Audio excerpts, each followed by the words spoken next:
Estamos en línea con el congresista y segundo vicepresidente, como lo dije anteriormente, del Congreso de la República, el señor Luis Andrés Roel Alba. Él es abogado de profesión, además también de ser parlamentario por Acción Popular. Y bueno, debemos indicar que él actualmente está en Lima. Estudió educación en la Universidad Católica del Perú y ahora es miembro del Parlamento Nacional. ¿Cómo está usted, don Luis Andrés Roel Alba, desde Arequipa? Muchas gracias, Marco Antonio. Saludos a ti, a toda la equipa y a todo el sur del país. Empezaremos por este tema que ha causado mucho escozor. ¿Por qué algunos congresistas intentaban cuadrar o meter una cuarta legislatura? ¿Es un despropósito para usted? Primero, el día de ayer, la mayoría de las bancadas y sus voceros en la Junta de Portavoces se propuso la idea de poner en esta agenda del Pleno del jueves y el viernes el proyecto de resolución legislativa que permite una cuarta legislatura a este Congreso complementario. No prosperó la misma y porque se consideró que hoy por hoy no era un tema relevante, hoy por hoy, para esta semana por lo menos de legislatura, no correspondía a tocar el tema porque había otros temas más necesarios. Y creo yo que en ese sentido se ha optado por ejemplo, tratar temas del teletrabajo, que es un tema muy necesario en la actualidad, puesto que todos, usted, mi persona y casi la gran mayoría de peruanos hacemos trabajo remoto, trabajo virtual, y esto se regula a través del teletrabajo. Y eso se va a debatir el día de mañana y el día viernes en el Congreso de la República. Es una forma de garantizar los derechos laborales quienes hacen trabajo remoto, trabajo no presencial. También se va a tratar temas relacionados con el saneamiento físico legal de los colegios públicos. Y es que usted sabe que la mayoría de instituciones educativas básicas hoy por hoy tampoco tienen su tema físico legal saneado. Y es Claro. mejor ahora que aún no hay clases presenciales en los colegios públicos de educación básica, para que justamente se saneen todos esos problemas para cuando retomemos las clases presenciales para los niños y adolescentes en los colegios de colegios públicos, estos no tengan ningún impedimento, ningún problema. También otro tema muy importante y que es algo que le va a interesar a todos los peruanos que residen en el extranjero es que se va a tratar también la recuperación de su nacionalidad. Y es que hay un gran problema que tienen los peruanos en el extranjero, que es que a los que en algunos estados se les exige la renuncia de su nacionalidad peruana para adquirir una nacionalidad. Y nuestros compatriotas, quienes tienen que renunciar a esa nacionalidad para obtener la nacionalidad extranjera por diferentes motivos, desde académicos, personales, familiares, trabajo, que han tenido que salir de nuestro país, tienen que optar por la nacionalidad extranjera del país donde ellos han sido recibidos, renuncian a la peruana y cuando quieren recuperar la peruana, se les convierte todo un vía crucis poder recuperarla. Y la idea es de que ese trámite sea nada más una declaración de interés de recuperación nacional por parte de los peruanos y que obviamente se le devuelva la nacionalidad sin exigirle, por ejemplo, como es ahora, un año de residencia en el país, que pruebe si tiene un trabajo, estudios o empleo acá en nuestro país, lo cual es un tema que no tiene sentido.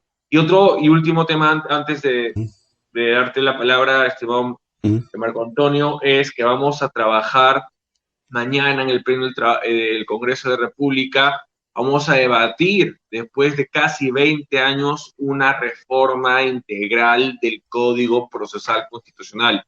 Un Código Procesal Constitucional que hace 20 años o más, cuando se creó, era un vanguardista, era uno de los pioneros en el en Latinoamérica y en el mundo, puesto que también en Sudamérica era el primero. Sacamos el Código Procesal Constitucional de Tucumán, de Argentina, pero era el primer Código Procesal Constitucional a nivel nacional que se daba en Latinoamérica. Este Código Procesal Claro. Constitucional, que como era vanguardista, ya se perdió con estos más de 20 años ese vanguardismo y se alejó de la realidad nacional. Nosotros vamos a plantear una reforma del Código Procesal Constitucional integral que permita el acceso a la justicia constitucional, que permita una real defensa y tutela de los derechos fundamentales, que es lo que buscan los procesos de habeas corpus, amparo, habeas data y cumplimiento, sobre todo. Claro.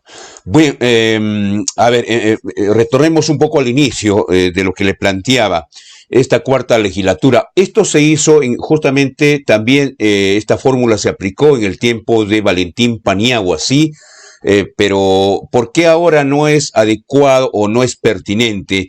¿Y por qué sí en el tiempo de Valentín Paniagua? Porque también hubo la misma crisis, ¿no? Se disolvió el Congreso, o más que se disolvió, se autodisolvió por el tema de la crisis con la fuga de Alberto Fujimori. ¿Por qué ahora no es pertinente, digamos?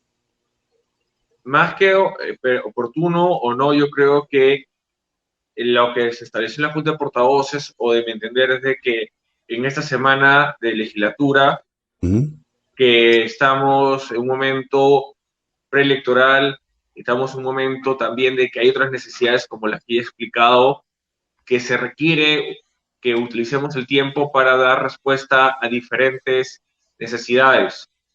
Ya lo ha explicado el día de ayer, y así como él, como Óscar Urbiola, que es también de Arequipa, que ha sido expresidente del Tribunal Constitucional, es un procedimiento constitucional, es un procedimiento que es parte de la autonomía que tiene el Congreso de la República de autorregularse.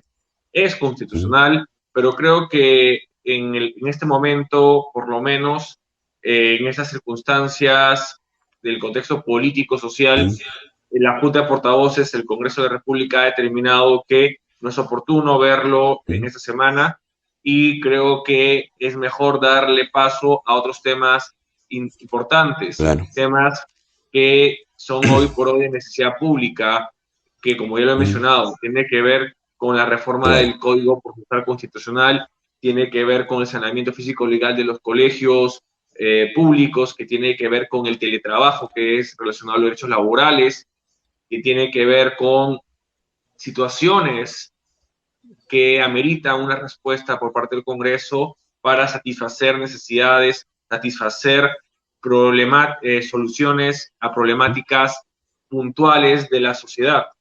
Claro. Ok, ahora, bueno, creo que en buena hora que no se haya tomado en cuenta, no se haya agendado el tema. Respecto a la reforma del Código Procesal Constitucional, ¿qué aspectos puntuales se van a reformar?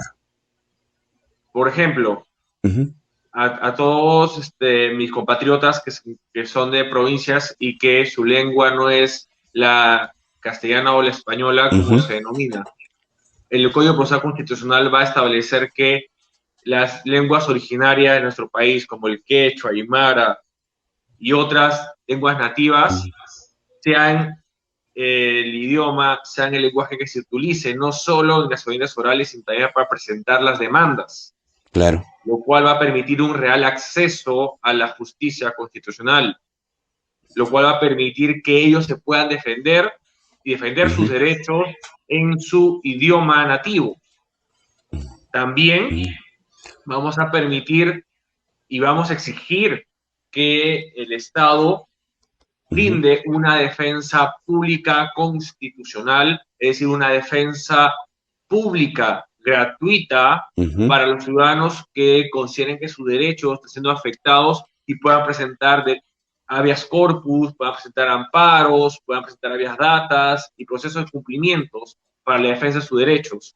Una defensa pública gratuita especializada brindada por el Estado. Una exigencia que va a darle este Congreso a el Ministerio de Justicia y Derechos Humanos y todas las entidades que tienen la obligación de dar esta defensa pública gratuita a los ciudadanos. Claro. Lo que buscamos a través de este Código Procesal Constitucional es adecuar a las necesidades actuales de los peruanos el acceso a la justicia constitucional, optimizar la defensa de los derechos fundamentales. Eso es lo que nosotros estamos buscando con esta reforma del Código Procesal Constitucional. Si no lo hacemos ahora, ¿cuándo se va a hacer? No podemos esperar más de 20 años nuevamente. Claro. Este Código Procesal Constitucional, como ya lo mencioné en su momento al inicio de tratar el tema, fue vanguardista hace más de 20 años. Hoy se encuentra disfrazado de muchos temas. Ok, bien, vamos a otro tema. Usted como segundo vicepresidente de la República y abogado, y es más, tengo entendido un familiar muy cercano de un ex integrante del Tribunal Constitucional, el señor Luis Alba Orlandini. Hay un tema que está siendo muy discutido en las últimas semanas a raíz de que uno de los candidatos para la segunda vuelta ha propuesto reformar la Constitución. Y para ello, dice, previo referéndum. Sin embargo, el artículo 206 dice que necesariamente tiene que pasar primero por el Congreso y luego eventualmente por la convocatoria, un referéndum. Esto está claro porque insistentemente el señor Pedro Castillo y su equipo de campaña dicen, no, primero es el referéndum. Porque evidentemente la gente de Perú Libre no tiene mayoría en el Congreso de la República.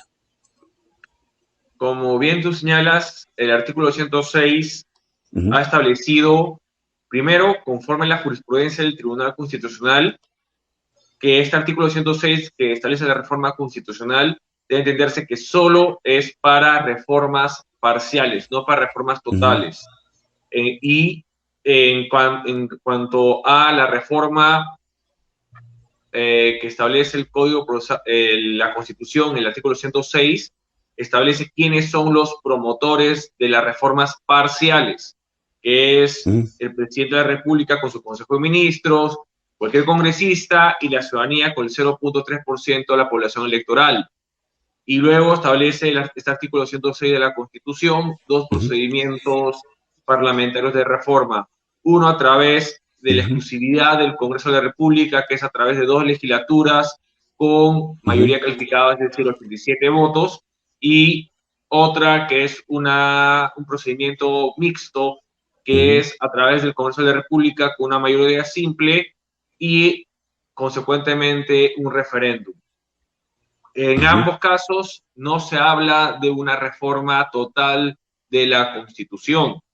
Si vamos a lo que significa o la posibilidad de una asamblea constituyente, tiene que ser, primero, creo yo, un acuerdo tanto de los dos poderes que representan a la nación.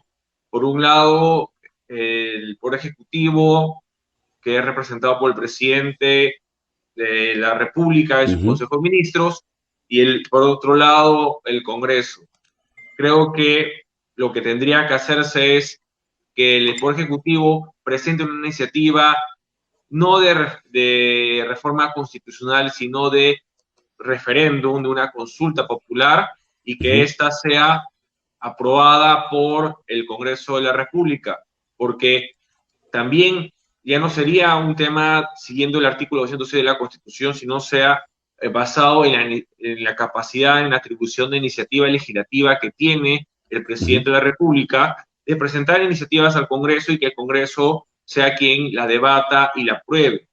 Por ese lado podría ser de que se establezca una iniciativa legislativa para convocar a un referéndum y que es por parte del presidente de la República y que sea el Congreso de la República quien evalúe, analice en el seno de sus comisiones, que sería la Comisión de Constitución y Reglamento, y esto se lleve luego al Pleno de ser el caso.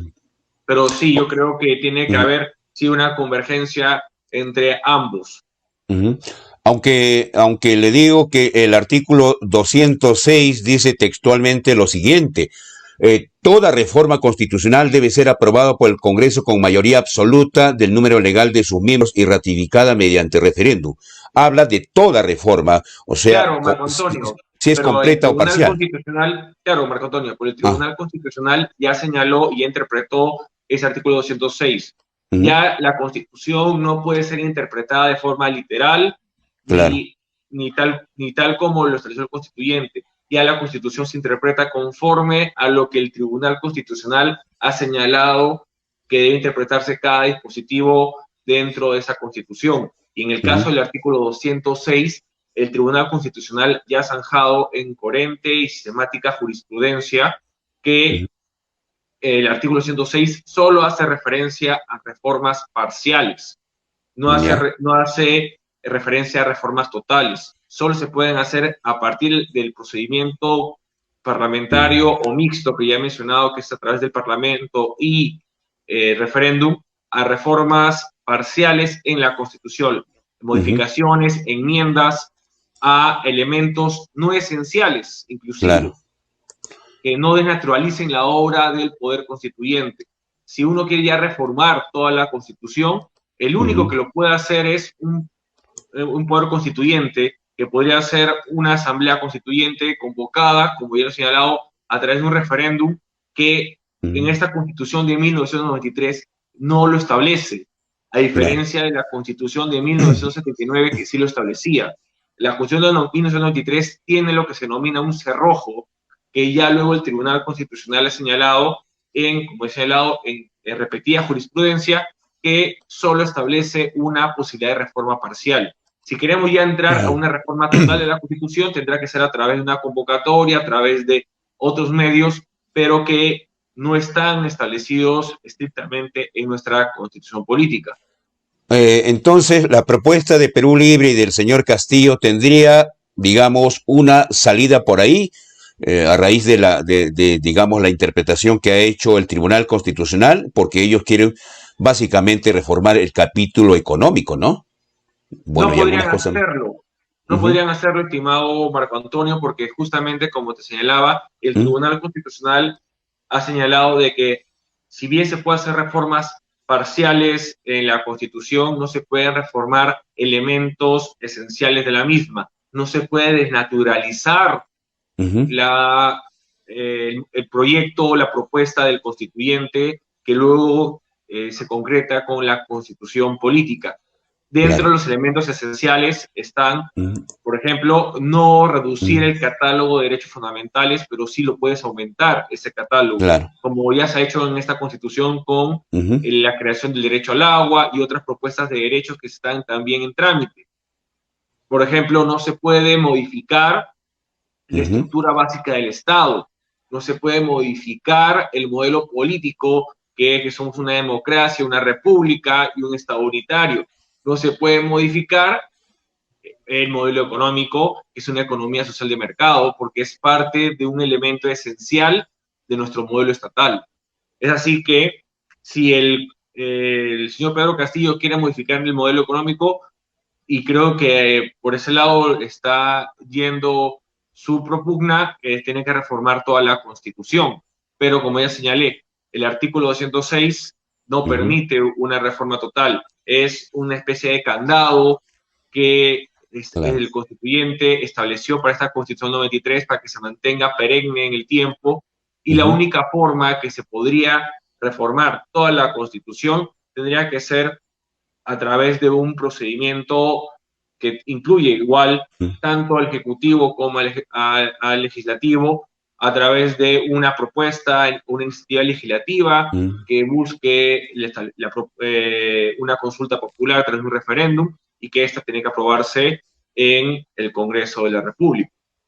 Ok, entonces el hecho de que previamente se convoque a un referéndum para, digamos, consultarle a la gente si quiere modificar la constitución, no tiene asidero constitucional ni legal, ¿cierto? Hoy por hoy, si ustedes revisan la Constitución ¿Mm? Política y la política del Tribunal Constitucional, no lo Ujú, hay, puesto ujú, que conforme también ha señalado el Tribunal Constitucional, el poder constituyente es un poder constituyente único, extraordinario y limitado. ¿Y por claro, qué es único? Porque solo se crea o aparece para crear la Constitución. ¿Por qué es ilimitado? Porque es el poder fundador o refundador del Estado, no tiene límites para su poder de creación. ¿Y por qué es extraordinario? Porque aparece justamente cuando hay estas crisis políticas, esta crisis del Estado de Derecho, en donde se quiebra el dicho Estado, en donde ya no hay una constitución y tiene que aparecer ese poder constituyente para crear una nueva. Como sucedió con el autogolpe. El autogolpe del 92 generó una crisis política, generó un quiebre del Estado de Derecho y con ello dejó de lado la Constitución de 1979 y tuvimos que convocar a un Congreso Constituyente Democrático, que es un poder constituyente, con todas las críticas que pueda haber a ese referéndum de ese entonces, para crear una nueva Constitución. Igual pasó con el caso de la Constitución del 79, con el Constituyente del 78. Pasamos de un gobierno, una dictadura, o fue una dictadura militar, y que en la última parte, en la segunda etapa de esta dictadura militar, se convocó justamente a una constituyente porque no había constitución, porque tras el golpe de Estado hubo un Estado absoluto, hubo un quiebre del Estado de Derecho durante toda esa dictadura y se tuvo que, como respuesta, esa constituyente del 78 al 79. Ok, bueno, las cosas están entonces así bastante claras. Ahora, en el tema político, usted es congresista de Acción Popular. Acción Popular todavía no ha definido concretamente si apoyarán a Castillo o a Keiko Fujimori, como sí lo ha hecho, por ejemplo, el señor Acuña, el señor Rafael López Aliaga y otras agrupaciones como lo han hecho con Castillo, ¿no? Con Verónica, Juntos por el Perú, o la agrupación del señor Marco Arana. Al interior de Acción Popular creo que hay 2 o 3 corrientes. ¿Van a apoyar a alguien en concreto o cómo se define o se definiría el apoyo de Acción Popular en esta segunda vuelta? Marco Antonio, ya en el plenario de este sábado, y lo hemos sacado ya en un pronunciamiento, el plenario de Acción Popular ha decidido dar libertad a sus militantes. Consideramos que, si bien es una situación en donde estamos frente a 2 situaciones que en verdad para la gran mayoría de la ciudadanía, y eso se da cuenta en la votación, no satisface a ninguno porque ambos tienen sus demoles, ambos tienen sus críticas en cuanto a sus antecedentes y actualidad política. Acción Popular, frente a esa situación, deja libertad a sus militantes, deja libertad de que voten conforme a conciencia, que sus militantes voten pensando siempre en el Estado de Derecho y en la democracia que nos ha inculcado Fernando Belaúnde Terry, nuestro jefe fundador. Lo que sí hemos también establecido en el plenario en un segundo pronunciamiento respecto a lo señalado por Vladimir Cerrón, en donde tanto en su ideología de su partido como en sus diferentes expresiones ha señalado infamias, mentiras, calumnias respecto de justamente nuestro jefe fundador, Fernando Belaúnde Terry, que ha sido un genocida, que ha sido una persona que si hubiera estado vivo pagaría sus culpas y sería enjuiciado. En verdad, son infamias, son mentiras que ha establecido señor Cerrón, y en verdad nosotros la rechazamos rotundamente y exigimos que se rectifique, puesto que una persona que en verdad tiene más bien problemas con la justicia respecto de su forma de que llevó la gestión de su gobierno regional de Junín, no tiene cara para hablar de nuestro presidente fundador, Fernando Belaúnde Terry, quien fue un demócrata, quien fue un presidente que llegó pobre a la presidencia y se lo más pobre de la misma, y que cabe señalar de que es un ejemplo para todos quienes aspiran a ser presidente del Perú y quienes se consideran demócratas. Claro, sin embargo, al interior de Acción Popular hay parece 2 o 3 corrientes. Por ejemplo, el candidato presidencial Johnny Lescano era de la idea, o incluso lo hemos entrevistado aquí, de que la gente se incline por un voto nulo, por un voto viciado. y que evidentemente no está de acuerdo con ninguno de los candidatos. ¿Esta propuesta de Johnny Lescano usted la respalda o piensa usted que votar nulo o viciado sería algo pues no muy democrático? Marco Antonio, justamente ¿Mm? porque hay varias tendencias dentro de lo que es Acción Popular, hay diferentes posiciones sobre esta segunda vuelta, entre ellas la que tú has mencionado, nuestro ex candidato presidencial correligionario Lescano, es que se ha dado libertad. Somos un partido de centro, somos un partido democrático, tanto hacia adentro del partido como hacia afuera. Y es por ello que pensando en que somos y ratificamos un partido democrático de centro, consideramos de que debemos de dejar libertad a los militantes para que opten por una u otra opción, que voten por una tercera como la que tú has mencionado, porque eso es la democracia, el debate de ideas, la libertad que tienen para decidir cuando en esta segunda vuelta Acción Popular no está participando.